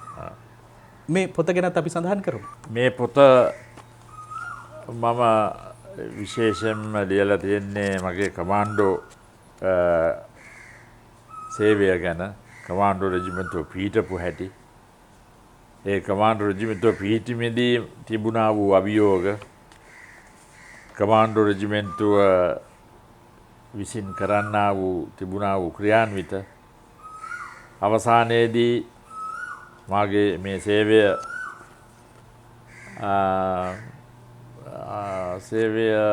සේවයෙන් වෙන්වී යාමට මට සිද්ධ වූ හේතුව, ඒ වගේ මම ඔතනදී සඳහන් කරනවා. මොකද ඕකේ යම්කිසි ඕක කියවනකොට කියවන්නාට දැනෙයි එක්තරා කනගාටුවක්, ශෝකයක් මට මගේ හිතෙත් ඇති වෙනවා. ඇයි මට මේ මෙපමණ යුද්ධ හමුදාවට මේ වගේ සේවයකුත් කරලා ඉවරලා එක මොහොතකින් මට වෙන්න සිදුවීම ගැන. මගේ මුල් දවසේ ඉඳලා මට කියන්න පුළුවන් මගේ මේ කමාන්ඩෝ මම ඔකේ සඳහන් කරනවා කමාන්ඩෝ ලේ මගේ ඇගේ දිව්වා කියන එක. දැන් මේ කමාන්ඩෝ ලේ ඇගේ දිව්වා කියන්නේ අපි ඒකේ කැපවීම මම පමණක් නෙවෙයි මට කිසි මේ පසුතැවිලිවීමක් නැතුව කියන්න පුළුවන් බොහෝ දෙනෙක් හිටියා මා සමග. මගේ හිතට එන පුද්ගලයන් තමයි ජෙනරල් චන්ද්‍රවංශ කියලා, ජෙනරල් රාජපක්ෂ, ජෙනරල් මේජර් වෙලිකල, ඒ කට්ටිය බොහෝ කැපවී බොහෝ තමන්ගේ ඒ කට්ටියගෙත් මට හිතන්න පුළුවන් මේ ඇගේ ලේ දිව්වේ මෙවැනි කැපවීමක් තිබුණා කියන එක. එහෙම නැතුව මේ රෙජිමෙන්තුව මට මේ වගේ තත්වයකට ගේන්න මම හිතන්නේ නැහැ සිද්ධ තනියම පුළුවන් වුණා කියලා. මට උපකාර වෙන්න හිටියා බොහෝ දෙනෙක්. ඒ කට්ටියගේ ඒ දිරිගැන්වීම උඩ ඒ කට්ටියගේ තිබුණා මේ මං හිතන හැටියට ඇහුවොත් කියයි මගේ ඇගේ දුවන්නේ කමාන්ඩෝ ලේ කියන එක. සමහරුන් තාමත් සේවය නැහැ. නමුත් බොහොම ළඟින් මාත් එක්ක දැනටත් ආශ්‍රය කරනවා. ඒ කාලේදී හිටපු පුද්ගලයන් මේගේ ඒ කැපවීම මම හිතන්නේ අපි කවුරුත් අගේ කොට සලකන්න ඕනේ. සමහරුන් කැප්ටන් නලින් ෆර්නෑන්ඩෝ, ජෙනරල් පර්සි ෆර්නෑන්ඩෝ ඔය කට්ටිය සමහරුන් ජීවිත අතර නැහැ. ඒ කට්ටිය ජීවිතේ නැති වුණා මේ යුද්ධයේදී. ඉතින් ඒවා විශේෂයෙන් සලකන්න ඕනේ. මම අදත් බලනකොට මේ පුද්ගලයන් දිහා බලන්නේ මං යම්කිසි ආඩම්බරයකින්. ඒ ආඩම්බරය මම වැදූ දරුවෝ හැටියට මම සලකනවා. මොකද ඇත්ත වශයෙන්ම මේ විදිහට තමයි මම ඒ කට්ටියට සැලකුවේ.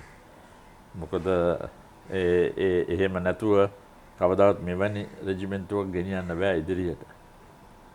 ඒක තමයි ඉතින් මම මේ පොතේනුත් පුළුවන් තරම් මම පෙන්වන්න හදන්නේ, සටහන් කරන්න හදන්නේ මේ එන්නා වූ પરම්පරාවට. අද මේ බිහි වෙලා තියෙනා වූ කමාන්ඩෝ પરම්පරාවට දැනගන්න අපේ ඒ කාලේදී ඒ තිබුණා වූ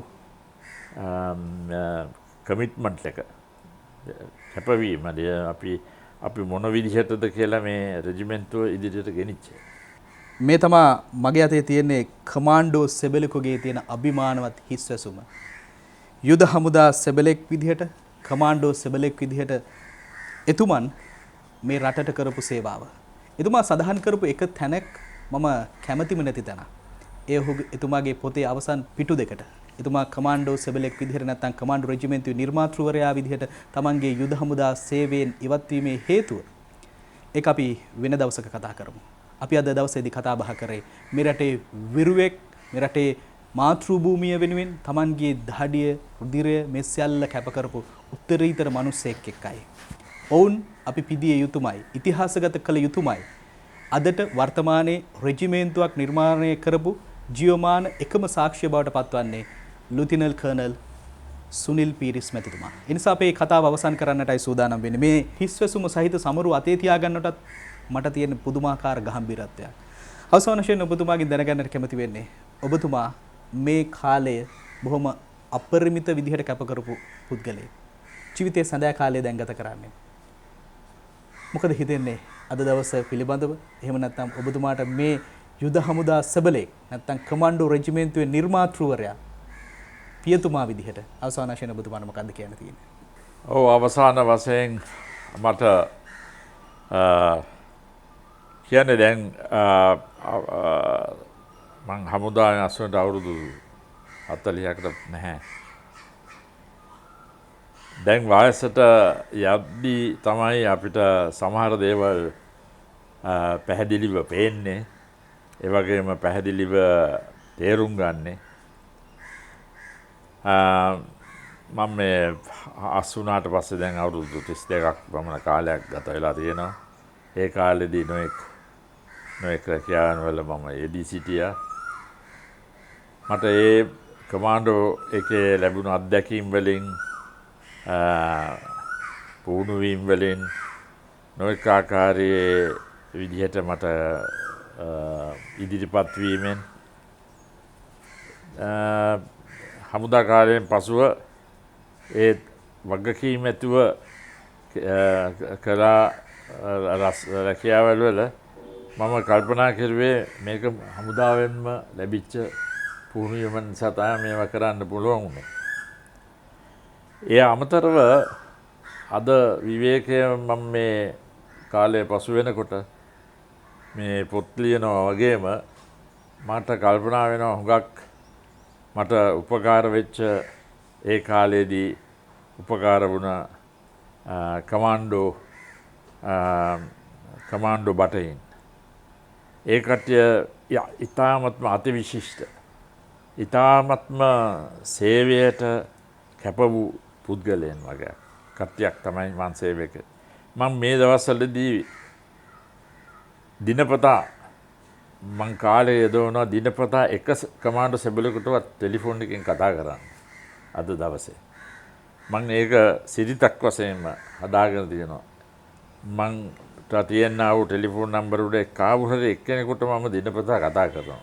ප්‍රතිචාරය කොහොමද? බොහොම ඉහළින්. ඒකට ලැබෙන්නා වූ මට ප්‍රශංසාව මගේ ඒක හිත උණුසුම් වී යනවා. මට ප්‍රශංසාව වුණාට නෙවෙයි. නමුත් මට උවමනා වුණා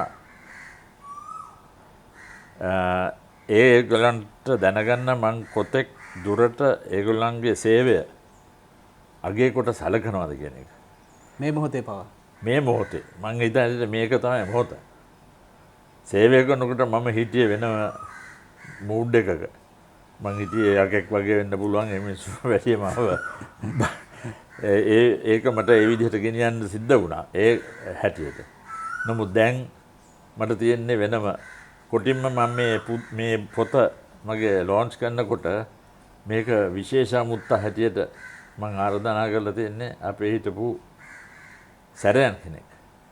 ඔබතුමාට 15 ශ්‍රේණියක් කෙනෙක්. මට 15 ශ්‍රේණියේ හිටපු විශේෂ සැරයන් අපේ කෙනෙක් මේ බල්ලරත් නිලධාරී එක කොලින් සිල්වා කියන මහත්තයා.